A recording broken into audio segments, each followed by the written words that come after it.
in order to show up for the people that count on you, you have to focus on yourself. It's kind of like when you're on the flight and the safety thing where the mask comes down from the ceiling and they say, put it on yourself first and then put the mask on somebody else.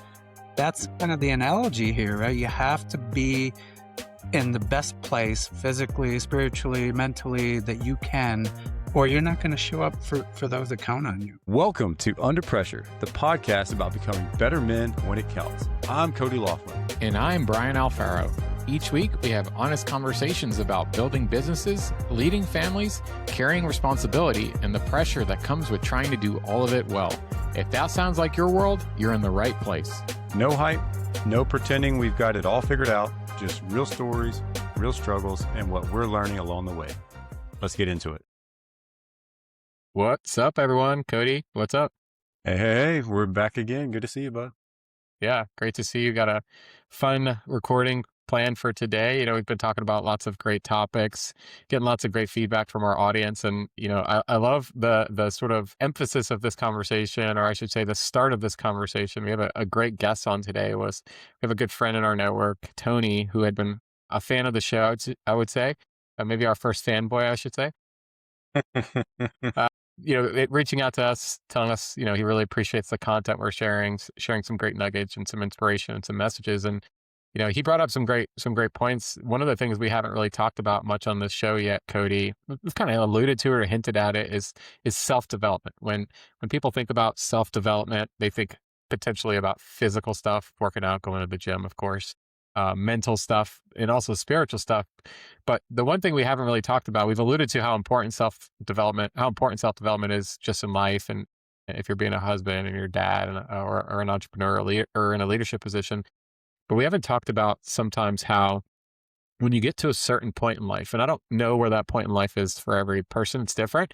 It may be in your 20s. If you're like you, Cody, you might have a different point in your life because you had a kid at a young age versus maybe somebody who doesn't feel this pressure or experience until maybe their early 30s or even late 30s.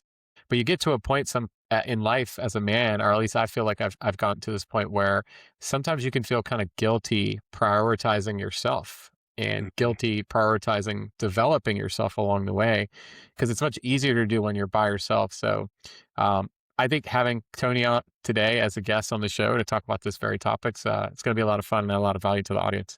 Yeah, I'm really, really excited. And, we've spent several episodes now like you said, talking about the mechanics of different aspects of life, business, entrepreneurship, sometimes too. But, to your point, I think the mental, emotional, spiritual maturity that we gain as we go throughout our life is different for each person, just like people go through physical maturity at different stages or ages. But yeah, I think once you start reaching that mental maturity to where you realize, like, if you're not the best version of yourself, it's very hard to be successful in any aspect of your life. And so really spending that time to focus on yourself is really important. And Tony is an amazing guest, a great guest to kind of talk about that, because I know he's really passionate about that topic. So I think that's a great segue. So with that, please welcome Mr. Tony Castronovo to the mic. What's up, Tony?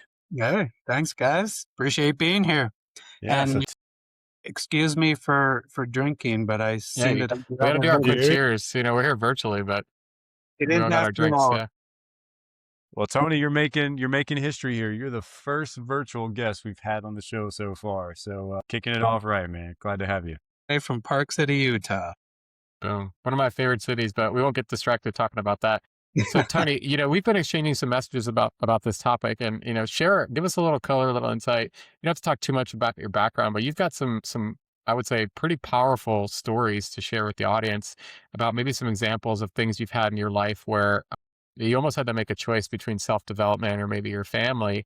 And let's just wind it back a little bit. Tell us a little bit about, where you're at in life and maybe some of the challenges you dealt with, and particularly highlighting maybe an example of where you stopped prioritizing yourself, maybe once you became a husband or once you became a father, due to some pressure you felt either from a family member or just a pressure you felt on yourself for societies. You said pressure. I'm going to use the word guilt, right? Because that comes up a lot. And even just saying it, focusing on yourself, it sounds selfish. And if you think about it, though, I mean, you got pressures. If you're in a job, your boss gives you pressures. You have your own internal pressures on the financial side. Your family, they all depend on you. So taking time away and doing something for yourself, it just sounds like you're taking something out of the pie. The pie isn't getting bigger. You're taking something out. And I learned at some point that that's not the case. In order to show up for the people that count on you, you have to focus on yourself. It's kind of like when you're on the flight and the safety thing where the mask comes down from the ceiling, and they say, put it on yourself first, and then put the mask on somebody else. That's kind of the analogy here, right? You have to be in the best place physically, spiritually, mentally that you can, or you're not going to show up for those that count on you. Tony, let's talk. Let's kind of peel that onion back a little bit if we can, and to emphasize the word that you use, guilt. Why do you think as men sometimes we lean into that guilt, or we let that guilt take over and kind of neglect ourselves in a way, so to speak, for the betterment of the world around us? How do you think we fall into that trap so easily? I don't know. I don't know how we necessarily fall into it. I mean, I think there's a few examples just to reflect on. I recall when my kids were about 4 years old. I have twin boys. They're about 4 years old. My ex-wife and I decided to part at that point. And I think a lot of it had to do with how we were trying to raise our kids. But I think leading up to that, there was a lot of guilt. There was I was just starting my marathon training career, if you will. I did my first full marathon in 2002. And so this was back in about 2007 that we ended up getting divorced. So it was a few years kind of leading up to that. But having young kids and then trying to do something for yourself, that's just a lot of pressure, right? And I think part of it too is maybe just the way it's perceived, that perhaps it looks like, well, hey, you get to go do something fun that you enjoy. What about me? I'm over here raising the kids. And so you can kind of fall into that trap of just how it's presented and how it gets perceived. Tony, I can relate to that, Cody. I think we've maybe shared this on the show a little bit. When my daughter was born, so as most of the listeners know by now, I have a 19-month-old here in a week, give or take. And prior to her being born, and I love my daughter, and there's no regrets or no complaints here, and I honestly still don't have the answer to this, but prior to my daughter being born, I was in the gym 5 to 6 days a week, 4:30, 5 in the morning. It was a religion for me. I just didn't feel right if I didn't go to the gym. When my daughter was born, in about a 9-month window, I think I went to the gym maybe a handful of times. So I went from going, 20 to 24 times a month or whatever it was, to like 0.5 times a month, right? So it's talking about like a 95% drop off. And I will tell you, and I've told my wife this as well, and not to guilt anyone to use that word we're describing here, but part of the reason I stopped going was because I honestly felt guilty leaving my wife, but with the baby by herself. And I don't know how to explain, that sort of feeling that you get, but you're up all night, you're tired, you selfishly want to stick to your routine that you've had for however long you've been doing that. And the baby's crying, or, your wife's been up all night nurturing or feeding it. The last thing I always thought about was getting up and going, all right, babe, well, I'm going to the gym. See you later. It's just like while the baby's screaming and crying, my wife's probably running on, 2 or 3 hours of sleep.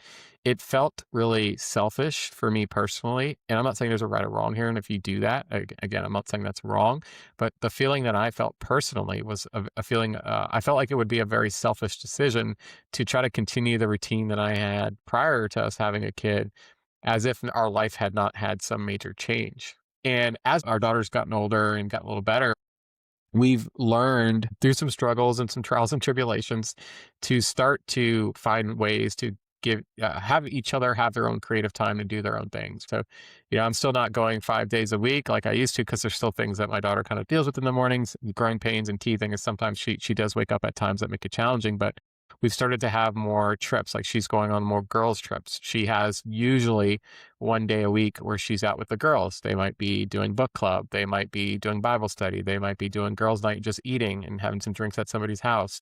That's once a week. Or I'll go out and play pickleball, or I will have my gym routine, or maybe I'll go and do an event after hours or something. So trying to give each other back. And I think what's helped us is, nobody's keeping score. And to your point, Tony, you made a comment where, a spouse sometimes can be like, well, you're doing all this stuff and I'm stuck at home with the baby. What I've tried to be very conscious of is that's a sort of a natural feeling that can happen sometimes out of resentment. And we can all either the mom or the dad can feel that way, to be honest. I try to be very conscious of that and encouraging my wife, like, you need to do something with the girls. You need to go on a girls trip. Like I'm going on a trip in Mexico here in a few months, and she's already planning their girls trip for a couple months after I come back. So try to make sure that there's balance in the relationship. I don't know if that's the fix or the answer here, but that seemed to help me along the way.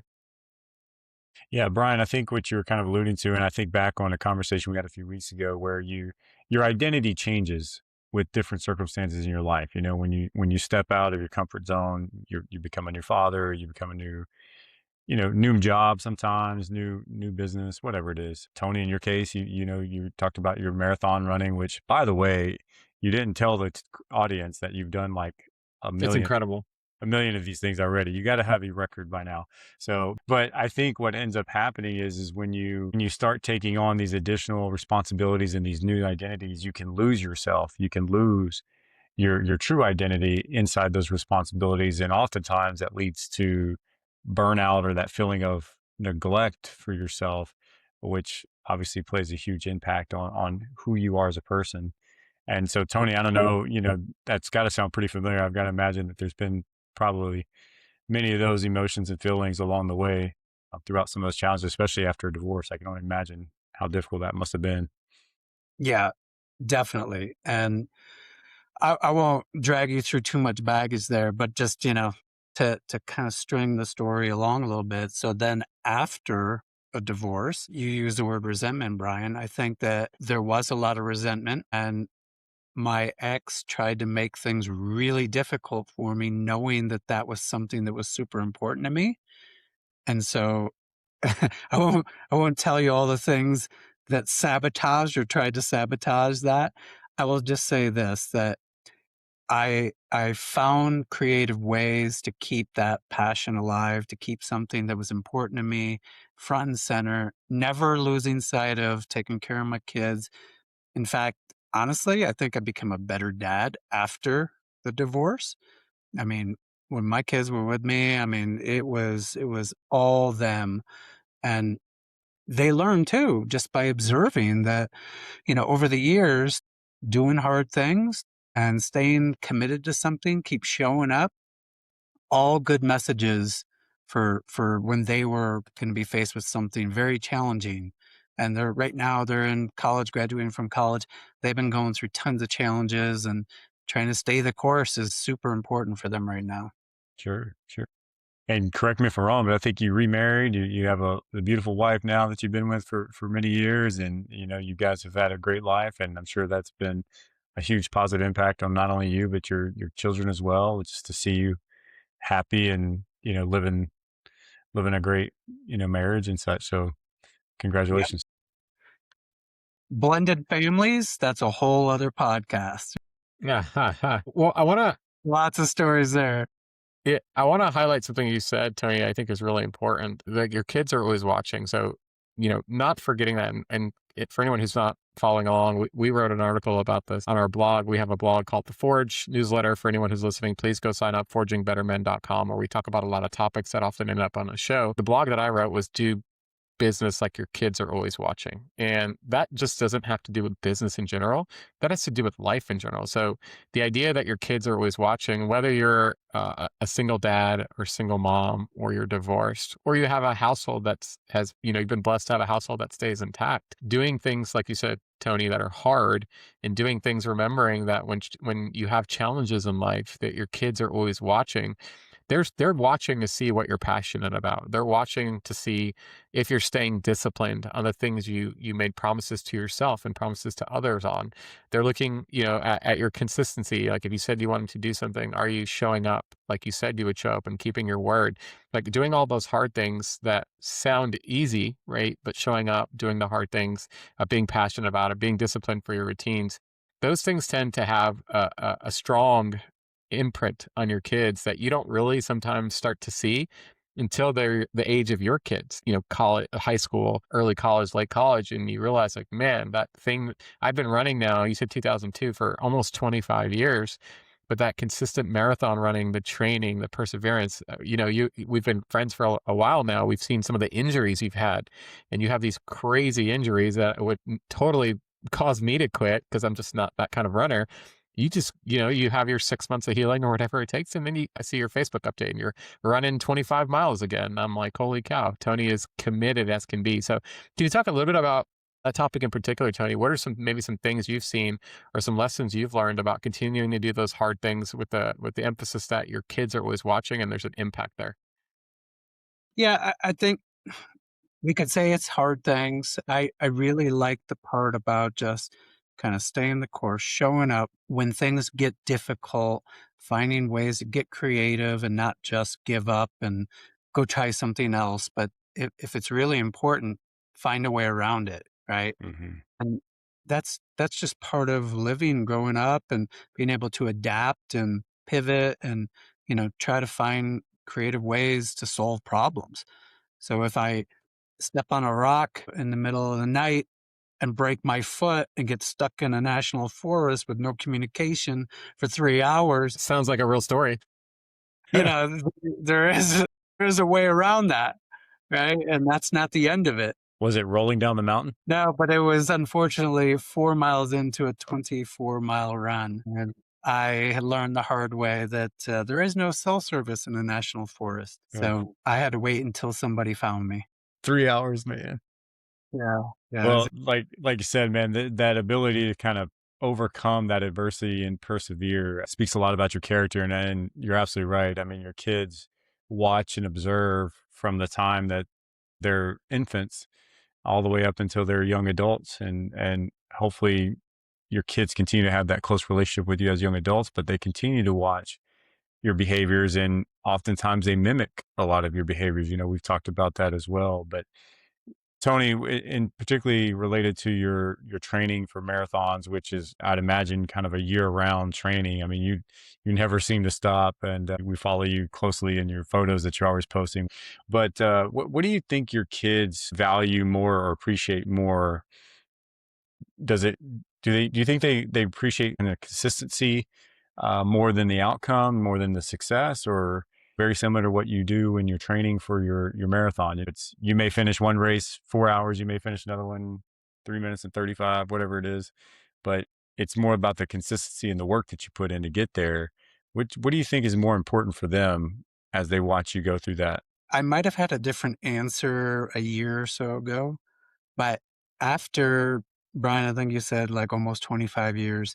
So real quick aside, I've been running marathons since 2002, but since moving to Utah, I fell in love with trail running. And it's not about the next big thing, the next big goal, trying to up my mileage or whatever it is. It's really just about embracing this lifestyle. And I know it's very cliche to say it's about the journey, but it really is. And it's not even the training, the physical thing, how I feel when I'm in shape and that sort of thing. There's so much spirituality behind it.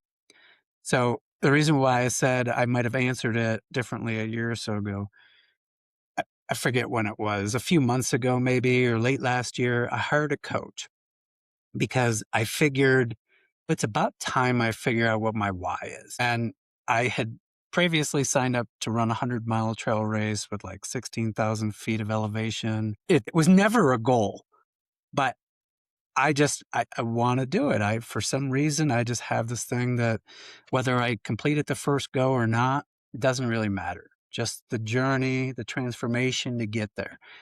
So I hired a coach, And I don't know if my kids actually read my why, because I documented the whole thing after meeting with my coach and we kind of surfaced all this stuff up. But I documented it, and turns out that I guess I matured over 56 years of life to go all the way back to when I was a kid and growing up in a Italian family where my dad never went to college. He worked from, I think, 16 years old on, started his own business. It was work, work, work. And when I was trying to play sports, my mom would fight for me to be able to go to practice, and he'd be like trying to get me to go to work. And it was always the struggle, but my mother stood up for me so that I could wrestle, I could run, I could do all these things in school. And so I think part of it is, you know, I'm just trying to like show her that it wasn't all for nothing. Hmm. Right. And so all the struggles she went through to kind of deal with my dad and his mindset, it's something I'm trying to give back a little bit.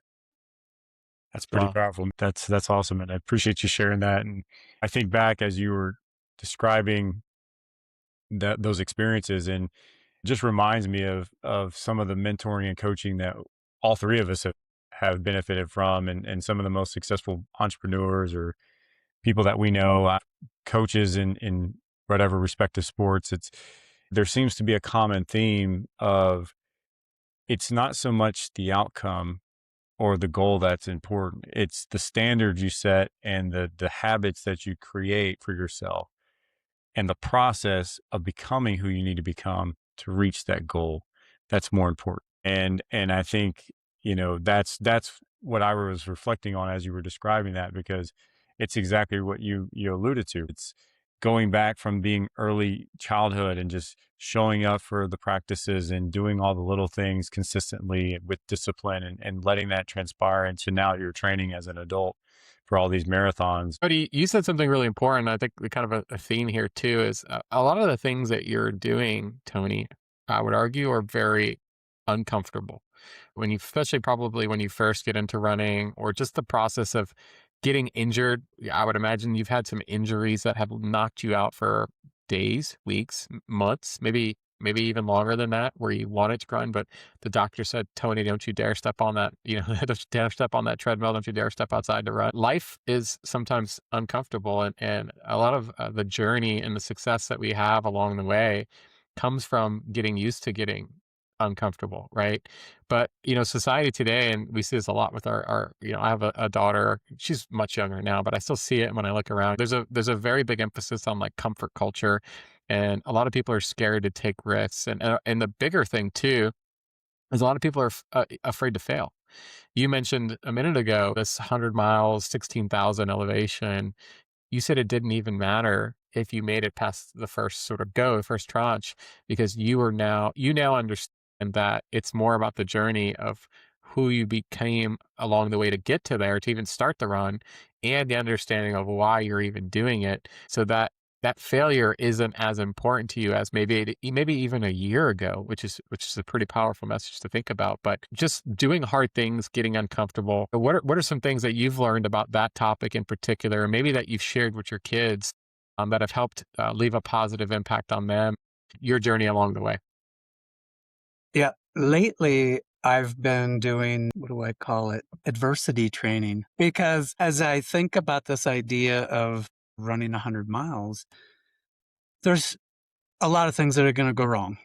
All right. I'm going to have a plan, and many of those plans will probably go out the window. So people talk about solving problems on the fly. What could go wrong and how will I deal with it? All right. Anything from weather to maybe some sort of minor injury to heat to nutrition. So many things can go wrong. And so I was actually on a hike one day. I was talking to one of my sons. He was with me. And we were talking about some of the things I was planning to try. And it was like simple stuff like forget intentionally one thing every time I go up, one thing that I'm used to having with me. And that could be anything from a hat to sunscreen to headphones. Just forget one thing. and see how I'll adapt and react to that, Mm. right? Or try new foods while I'm out there, or just test things out, right? Today I ran in the rain. I never used to like running in the rain. Now I'm like, you know what? You can't pick your weather on race day, so you might as well get out there in the rain. Tony, I love that. I've never heard of adversity training, but I think that's such a great opportunity for a lot of people. And I reflect back, like, I'm not military, but everybody's familiar with like the Navy SEAL training and the Hell Week. When you think about what those guys go through, it's similar, right? It's you put yourself in situations that are uncomfortable, that are going to make you just push you to your absolute limits, because that's what you have to do sometimes to prepare for those challenges and gain kind of that muscle memory, so you know what to do when those things come up. So I love that example, man. That's great. And just Yeah, and by if anything too, I was gonna say, like, if you do that, it gives you a lot of confidence that you can deal with the adversity before it actually even comes. sure. Because you're used to dealing with these things that they're self-inflicted. You intentionally left your AirPods at home. You intentionally didn't pack, your extra, nutritional thing that you carry with you. So along the way you might struggle. But if you end up facing some sort of adversity that maybe has nothing to do with what you've already faced, you have this confidence to say, you know what? I have been facing adversity for the last few weeks, last few months. I've been training at least once or twice a week to get uncomfortable during the race. This is no problem. I'm going to figure it out. And I think there's a lot to be said about preparing for that adversity along the way, and the confidence that comes with that it gives you as well to keep pushing through when things are hard. Yeah, Tony, talk a little about a little bit more about that if you could. Like, kind of what are some of those feelings and emotions you have when you're able to kind of push through some of those adversities, and you put yourself in those situations and you accomplish the goal or the task of finishing your run or whatever it is. Like, talk about like what does that do for you mentally as you go through those exercises? Yeah, there's a couple examples, but one thing that I kind of go back to is last fall. One of my friends, he was about to go run a 100-miler, and he's used to just doing it by himself. He doesn't really need a crew or support or pacers. And he's an older gentleman, but I asked him, can I go out there and pace you? And I said, I specifically want to be with you at night because I want to know what it's like to go through the night and, you know, trip on things and hear strange noises and, all these things that happen out there because, it's not the normal. And so he let me go with him, and we went out, and I didn't tell him this, but I was planning to go up to 30 miles. And I specifically wanted to try to be with him when he crossed the Idaho border because the race went from Utah through Idaho. But unfortunately, he wasn't feeling it. And I ran with him for about 10 miles, and then he dropped out of the race, which happens a lot. As you move up in these distances, the DNF, did not finish rate, climbs dramatically. And you just have to kind of get used to that. You have to get used to the idea that you might fail and how are you going to deal even with that, right? DNFing. So being able to process that. And so, even just that alone, you have to kind of sample a little bit of some races where you push yourself and you just might not finish, and how you're going to deal with it and how you're going to bounce back. But, he dropped out. But I was tracking another friend, and I saw she was going to be about 12 miles up the trail. So I went to go try to be there for her. And again, just be there to experience the whole thing. I wanted to see people deep in the miles and what they were going through and how I could possibly help them. And because eventually they're going to be doing that for me. So in those experiences, and I guess referencing your friend that may have dropped out, the DNF rates and things like that, like, those are struggles, obviously, that you go through in different adversities. But do you feel like that's necessary in life? Like, do we as men need to kind of go through those struggles to really, I don't know, maybe find out like more about who we are, or kind of that character that we have inside that maybe we don't know that's there? What do you think? I do. I think it's humbling. I mean, I I had great grades going through college. I got a great job in a management consulting firm straight out of school, making good money, lots of promotions and raises and everything along the way for 25 years. Everything was just sort of great. There weren't really a whole lot of failures. And then I jumped into entrepreneurship and lots of failures in business and financial failures and other things to rebound from. But something like this, even something as little as, when I moved to Utah, I was coming from Houston. I was used to just running on flat terrain. And now I'm going up and down mountains. And I used to, every time I knew where we were going to go and what the elevation was, I would just freak out, get kind of scared over it. And then a friend of mine said something that has always stuck with me. He said, "Don't be afraid of the hills. They're an opportunity to walk." Mm. And I just said, "You know what? Okay, no stress. Nobody cares what my pace is. Nobody cares when I finish, when I start. It's all me. I'm just out there doing my thing. And you know what? I still get up to the top just like everybody else." And that sort of mindset of, hey, when there's a really big challenge, just take a different path. All right. You'll still get there. That's great That's advice. that's a powerful message. I've never heard that analogy. I might have to borrow that from you, Tony. When you face a hill in life, it's an opportunity to walk. It's an opportunity to pace yourself. It's an opportunity to not stop, but maybe slow down and figure out a way to navigate that hill or that challenge in particular. I think there's a lot of lessons in that, and that's something that I don't think we all do. As entrepreneurs, we're very go go go, hungry hungry hungry. Sort of they're just saying you should be breaking things along the way in entrepreneurship, but we're all going to face hills and challenges in life, and it's just an opportunity to pace yourself and learn from it too.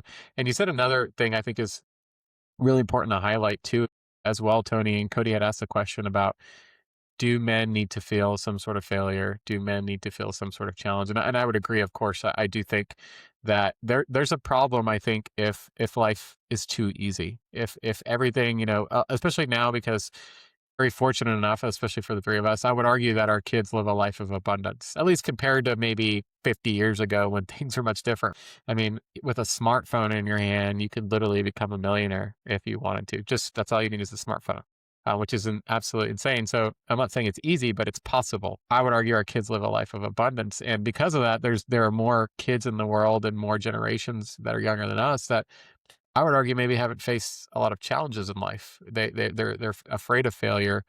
They're afraid of that mountain of failure we talk about before you hit the success. And I think if you're going to be the best version of yourself as a human being, and especially as a man, you have to get used to falling, bumping your knee, taking the scratches, the bumps, the bruises, and getting up along the way and showing that resilience, because life's not easy and good things in life have to be earned, and nothing good in life is ever easy. Otherwise everyone would have it. So I don't know. My personal belief is I think those challenges they do create thicker skin, and you usually end up with a bunch of scars along the way, but every scar has a story, and that's what makes you wise as you age.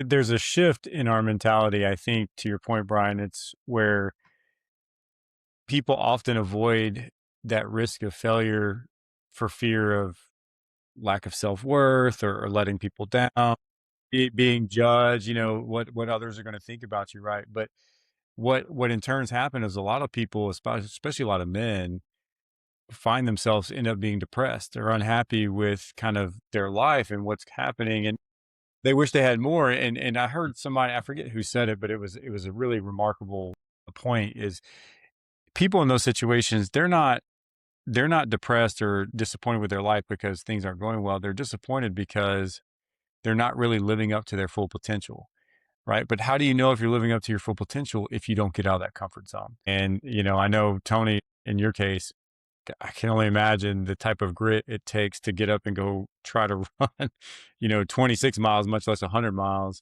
like, what you're shooting for and such. And, but like I said, you wouldn't know how to deal with that adversity or those struggles if you didn't put yourself in that position to do that, and test yourself in a way, so to speak, which only builds, like I said, more of your character, and some of those attributes that make you the man you are, right? So Yeah. And I'm going to be honest too. It's not all just trying to put myself in a place of challenge and adversity. And when you were describing what would it feel like, what would it take, running 26 miles or pick your number.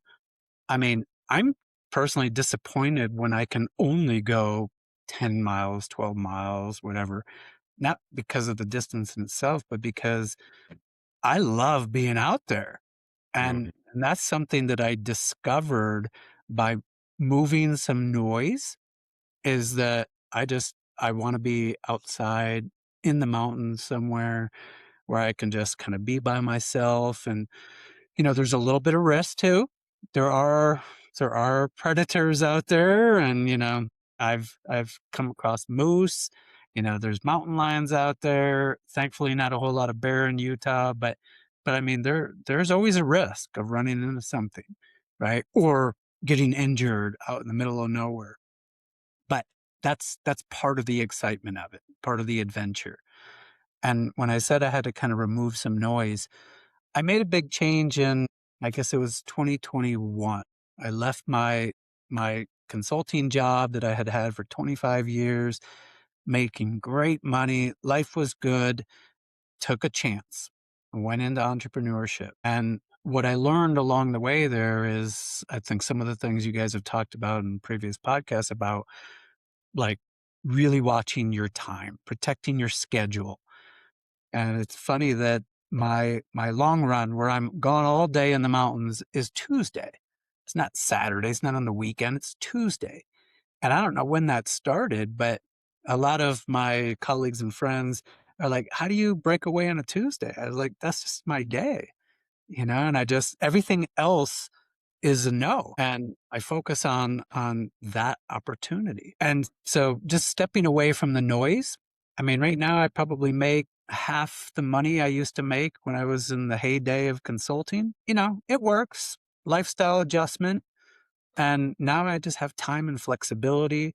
And so what my kids are seeing, I think, is this sort of lifestyle of it doesn't have to be just this straight and narrow course, like go to high school, go to college, get a job, work for 30 years, have a 401k, right? There's nothing wrong with that, but there's lots of other pathways. And as long as you do what makes you happy and you're passionate about, that's what it's all about. Absolutely. I think, Brian, we met Tony, oh gosh, it's probably been 7 years now, if not longer than that. So the time we met you, you still had the corporate career and such, and then you made that transition. But I know just, our friendship as it's evolved over the last however many years, you seem to be in a much happier place now, even despite some of the disappointments we've had the last couple of years in whatever aspects of life. But you seem to be so much happier with where you are in life today versus where you were 7 years ago. And I think that's that really shines through, you know, your energy and the, your personality and the people around you. So sounds like you made a good choice.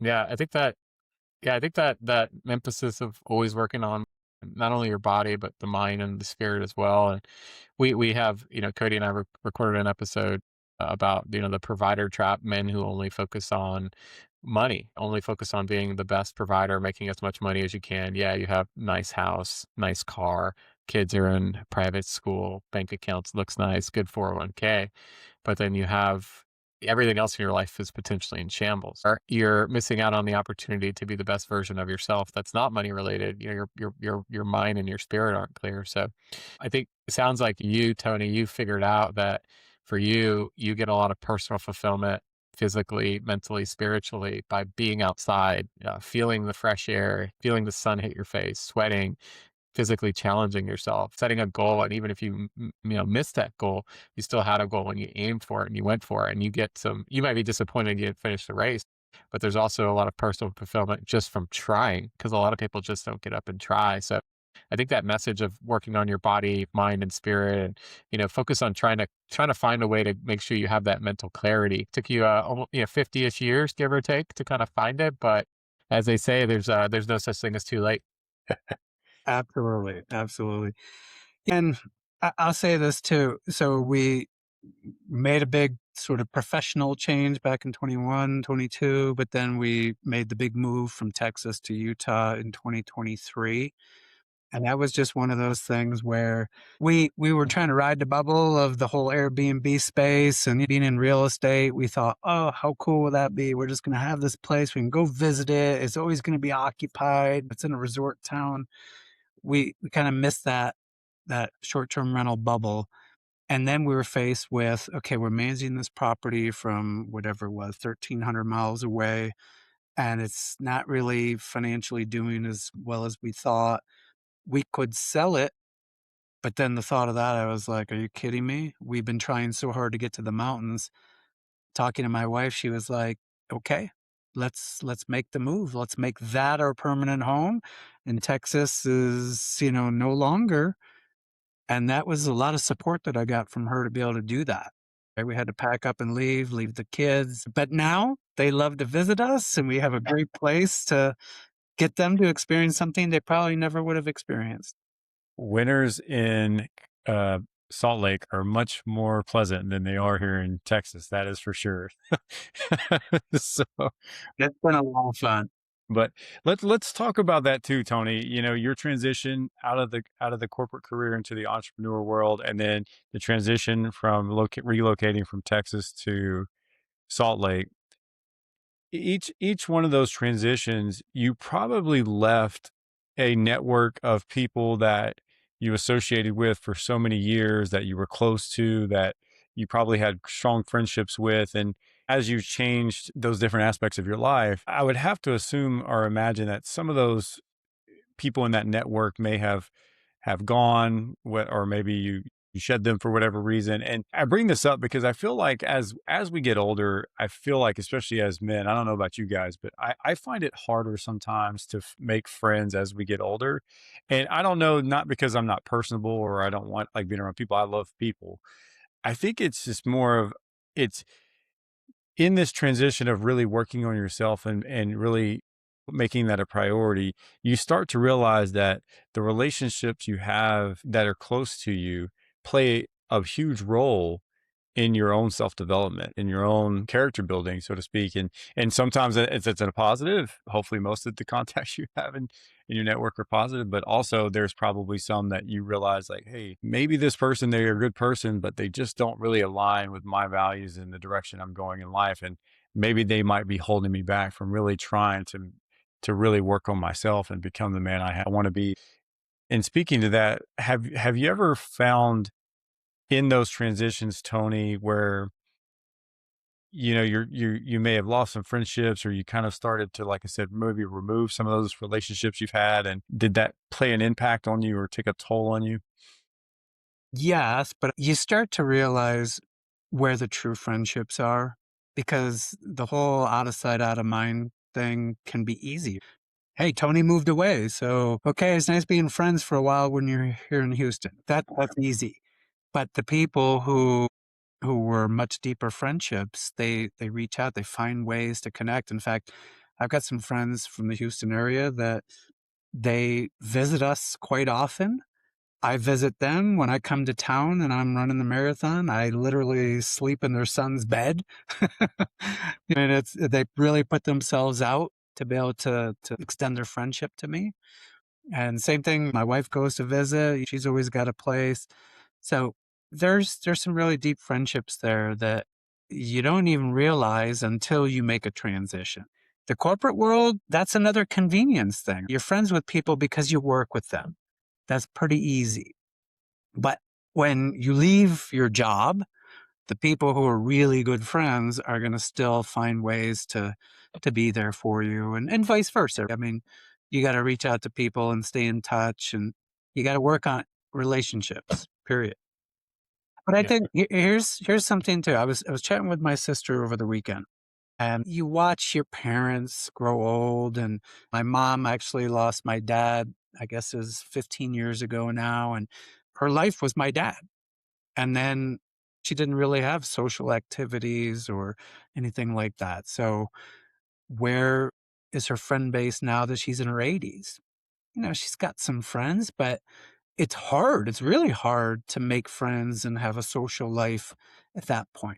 So the conversation I had with my sister was, you have to start working on it now. You have to find ways to always have friendships and invest in those friendships before it's too late. Brian, we were talking about this before the show, and Tony, you alluded to it. You find out a lot about people in difficult times or times of struggle.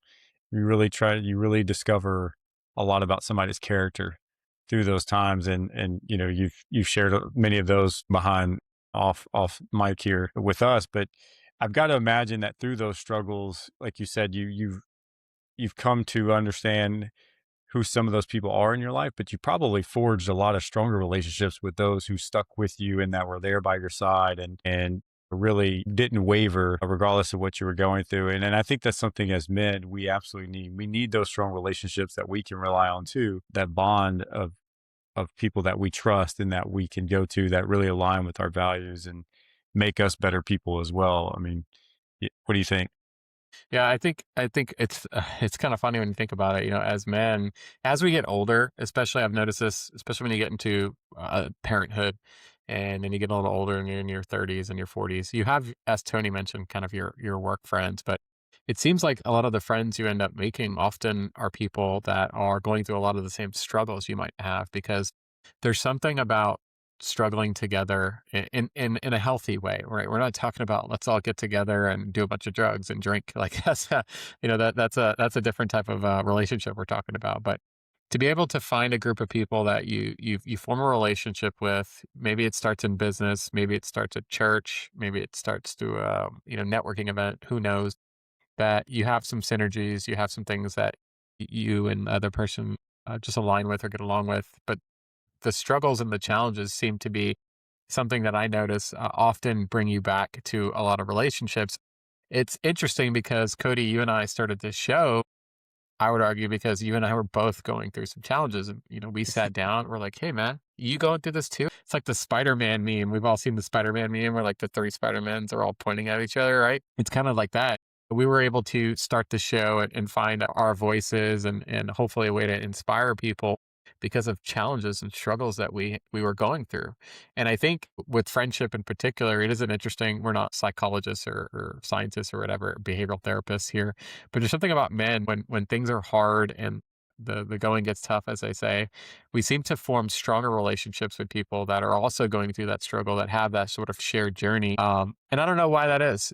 Tony, have you had any examples, or maybe have you had any thoughts on why maybe you in particular, or maybe men in particular, tend to form relationships with people that struggle versus people that don't struggle?